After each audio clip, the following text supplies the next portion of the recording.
welcome to MysteryHQ. When Totenreich came out in BO7 Zombies, Treyarch also added some new Prestige Master challenges into the game, and one of them, in my opinion, is the hardest challenge ever added to any Zombies mode. I'm saying that as someone who did all sorts of ridiculous challenges on my own.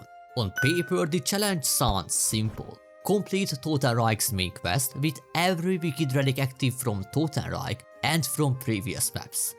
But getting those relics alone already means several hours, and once you actually activate all of them together, the entire flow of the game gets completely destroyed. This challenge feels like Treyarch cooked up torture in challenge form. And given what the reward is, let me tell you right away, this is fully not something I would consider worth doing unless you love challenges, testing your skills, or in this case, testing your luck. Because the reward is simply a Prestige Master title called Aether Ruler. Yes, a string of characters displayed only in the menu. So why do relics make the challenge hard, you may ask? Let me explain. My most hated one is the music box, because it completely removes the usual way of farming points. And that sounds okay until you realize how expensive everything is. To buy all perks, you need 71,500 points, and to fully pack a punch one weapon, you need 185,000 points. And for this challenge you need more than one weapon upgraded. But that's not even the worst part. The Civil Protector Head relic makes you lose a perk after every 100 kill. And there's basically one real way to counter that relic. The new iconic face of zombies himself, Mr. Pigs. In cursed mode, while playing on any tier, you can randomly find a dancing Mr. Pigs holding a lucky egg. If you shoot him, he drops the egg and gives you loot. There are 3 different tiers: bronze, silver, and the one you are looking for in this challenge, gold. So my plan from the very start was very clear. Find Mr. Pigs with the golden egg around Totenreich, get all the important rewards, and the challenge is basically completed, right? Right? Well, not exactly. Mr. Pigs only has a 10% chance to spawn at the beginning of a round, and he only stays in one location for 60 seconds. So he's already very easy to miss. And on top of that, the golden egg has the lowest drop rate because of how insanely powerful it is. So I had to be extremely lucky to find him. And just as usual, my luck was not looking great. Before Kowakujo came out, which is the map after Totenreich, I attempted this challenge several times. Okay, not just several times, to be exact, I did 37 attempts where I played until round 9 only looking for a golden egg. And out of those 37 attempts, I got the golden egg exactly 0 times. But why is this X so important? Well, if you manage to have all perks when you find the egg, and you also have double points active when you find the egg, plus the weapon you need for the boss fight, then you are almost done with the setup when you pick up the egg. The perks become permanent, so you never lose them again, and you also get a lot of points and free upgrades. So in my successful run, and basically in every other attempt too, I started by grabbing the Coda with a specific headshot damage multiplier build from this spawn. Then I turned on the power, grabbed the Shadow SK with the shotgun conversion build, because that was going to be my boss killer weapon, and then I started hunting down that damned bunny. In my successful run, I got the bronze egg on run 2. Then I got another egg, which was bronze, on round 5. Then I got another one on round 8, and at that point I was pretty sure I was wasting my time again. But then, finally, luck decided to show up. After building the wonder weapon and progressing through the quest a bit, I got the golden egg on round 13, and that basically set me up for the rest of the game. Or at least that's what I thought. Because as you can see, the game refused to give me Juggernog as a permanent perk. Of course, the most important perk for surviving.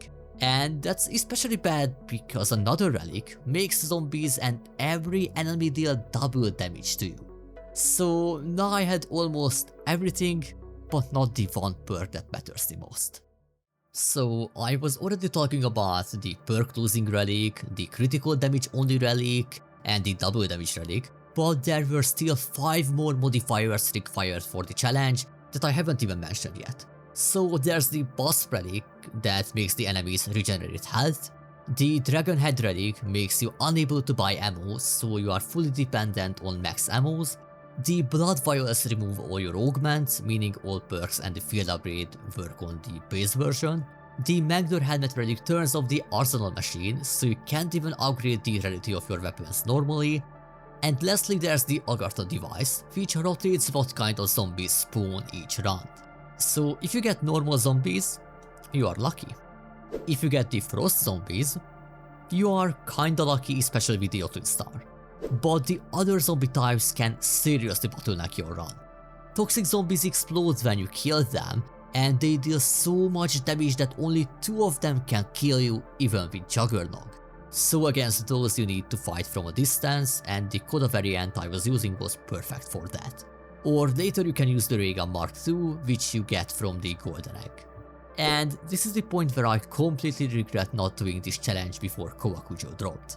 Because there's a new zombie type in the game now, the fire zombies. These zombies deal AoE burning damage, and when you combine that with the double damage relic, you can go down just by being close to them. I did not expect these enemies to be added to the relic rotation, and they completely took me out by surprise in my first real attempt. So now you get the bigger picture of why this challenge is so hard. It depends on skill, yeah, but it also depends on luck, and it depends on something else too. Gobblegums. I know there are runs on YouTube where players complete the challenge without using gobblegums, but that means you don't just need to find one golden egg. You need to find several golden eggs during the same run. And given the spawn rate, you basically need to be blessed to have that kind of luck. So on screen you can see the 3 gobblegum packs I was using and switching between just to be able to reach the boss fight. Because unfortunately the challenge really feels like it was designed around burning through gobblegums. Earlier I mentioned how expensive the perks are, how little money you can get and how early you need all perks before shooting the golden egg, so they become permanent and you never lose them. But how do you actually achieve that? The answer is popping a perkaholic before picking up the perks from the golden egg. But then how you can get the extra points from the golden egg? Well, for that you need to pop a double points gobblegum. And what about the almost 200,000 points needed for weapon upgrade? For that you either hunt for another golden egg, or crush ultra rarity gobblegums during double points, or spam gift cards. And yes, after many failed attempts, I decided to fully rely on gobblegums. There are also 3 other gobblegums that came in very clutch. Dead Drop to build up enough salvage for a trick later, Idolize to complete the cloak drop part of the Easter egg because otherwise the zombies just straight up kill you, and Round Off to keep myself on a lower round without changing rounds so I could farm points and survive more easily. As yes, staying on a lower round is very important. In Black Ops 7 Zombies, the damage also scales with the round, and on round 31, zombie damage increases significantly. So with the double damage relic active, the game becomes even deadlier. So it's not just that you need to juggle the Easter egg steps, the relics, the gobblegums, the golden egg luck and your own sanity. If you want the efficient run, most likely the successful run, you also have a deadline. You have to complete the Easter egg before round 31. So after many failed attempts, I loaded into a game with this goofy skin because I was sure it would help me. And honestly, I'm pretty sure it did. As I mentioned earlier, by round 13 I had almost everything set up. I used the legendary Aether tool on my Shadow SK sniper, I used the Pack-a-Punch 3 crystal on the Ray Gun Mark II, I had 70,000 points, and I had almost every eternal perk except Juggernog. So from there I started progressing the Easter egg steps while rebuying Juggernog every single time the relic took it away from me. The early steps are not stressful at all. It's actually pretty easy to reach the part where you get the Atomcraft core. But the lockdown there can be very annoying, so I had another problem. How am I even going to survive that? For that I grabbed another idolized bubblegum, tried to train the zombies in the first section, then used the bubblegum and then Aether Shroud to safely defend the core. But after that I faced another challenge. During the step where you need to use the disciple injection on the fireplace, back when the challenge first came out you could not grab zombies because of the music box relic. This seems to be fixed now, but I completely forgot that it fixed and I still did the old workaround. For that you have to fish up purple-eyed zombies by fishing and lead them to the fireplace, and then you can pick them up with disciple injection to start the lockdown. So I did exactly that, but thanks to the Ray Gun Mark II, the lockdown itself didn't last long at all. After that, completing the simple step with the Jotun Star was pretty easy, and that marked the point of no return before the boss fight. But I still did not have Juggernaut permanently, so I had to skip quite a few rounds and wait for that task to finally get all my perks forever. At the same time, throughout the entire game, I was also gathering 9000 salvage to upgrade my sniper to ultra rarity. And I know I said you can't do that, but there's actually a workaround to bypass the Magder helmet relic. You just need to enter a relic portal, obviously a Grim relic is the easiest, and inside there all the relic effects are removed. So you can just upgrade your weapon and then just complete the trial to leave. For the final setup after that, I only needed to Pack-a-Punch my weapons. To be exact, I needed my Ray Gun Mark II at tier 4 Pack-a-Punch, my sniper only at tier 3 because there's a bug that makes the tier 4 version making less damage, like okay, and my Jotun Star at least at Pack-a-Punch tier 2. Other than that, I needed Casimir grenades, frag grenades, and frag grenades are very important, plus a self-revive of course. And once I had all of that, I was finally ready to face the hardest boss fight in the entire game.